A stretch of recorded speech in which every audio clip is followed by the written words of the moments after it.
একসময় পিএসএল এ সাকিব তামিমের সাথে খেলেছেন পাকিস্তানি ক্রিকেটার খুশদিল শাহ। খুশদিলের কাছে বাংলাদেশের এই দুই লিজেন্ড অনেক উঁচু মানের ক্রিকেটার। সেই স্মৃতিচারণ করার সাথে সাথে এই পাকিস্তানি বললেন, আইপিএল নয়, পিএসএলই সবচেয়ে প্রতিদ্বন্দ্বিতাপূর্ণ ও কঠিন টুর্নামেন্ট। ডিবিসি নিউজকে দেয়া সাক্ষাৎকারে আগামী টি-20 বিশ্বকাপ প্রশ্নে বললেন, শুরুর আগেই ধোঁয়াশায় পূর্ণ হয়ে গেছে আগামী টি-20 বিশ্বকাপ। আমি আইপিএলে খেলিনি কখনো, জানিও না কেমন টুর্নামেন্ট। আমাদের পিএসএল দেখুন, এখানে 2 শতাধিক স্কোর হয়, প্রতিপক্ষ সেটা টপকেও যায়। এই টুর্নামেন্টের জন্য সব ধরনের সুযোগ সুবিধাই পর্যাপ্ত, দেশে বিদেশে দারুণ জনপ্রিয়। আমি মনে করি আইপিএল এর চেয়ে সবচেয়ে বড় প্রতিদ্বন্দ্বিতামূলক টুর্নামেন্ট এখন পিএসএল। পাকিস্তানের হয়ে 2টা টি-20 বিশ্বকাপ ও একটা চ্যাম্পিয়ন্স ট্রফি খেলা খুশদিল শাহর কাছে নেই আগামী টি-20 বিশ্বকাপের ভবিষ্যৎ সম্পর্কে পরিষ্কার ধারণা।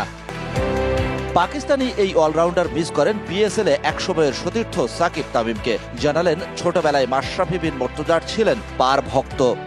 মাশরাফি ভাইয়ের অনেক বড় ভক্ত আমি। ছোটবেলায় দেখতাম এই ক্রিকেটারটা মাঠে কিভাবে সতীর্থদের আগলে রাখতেন। हाई लेवल के प्लेयर है और वो अपना स्टैंडर्ड ऊपर रखना चाहते हैं। খুশদিলের কাছে 2017-18 মৌসুমের বিপিএল ছিল সেরা। তার মতে টুর্নামেন্ট হিসেবে বিপিএল এর আরো উন্নতি করার জায়গা আছে অনেক। প্রত্যাশা করেন খুব দ্রুতই আরো উন্নয়ন ঘটবে বাংলাদেশের এই ফ্র্যাঞ্চাইজি লিগের।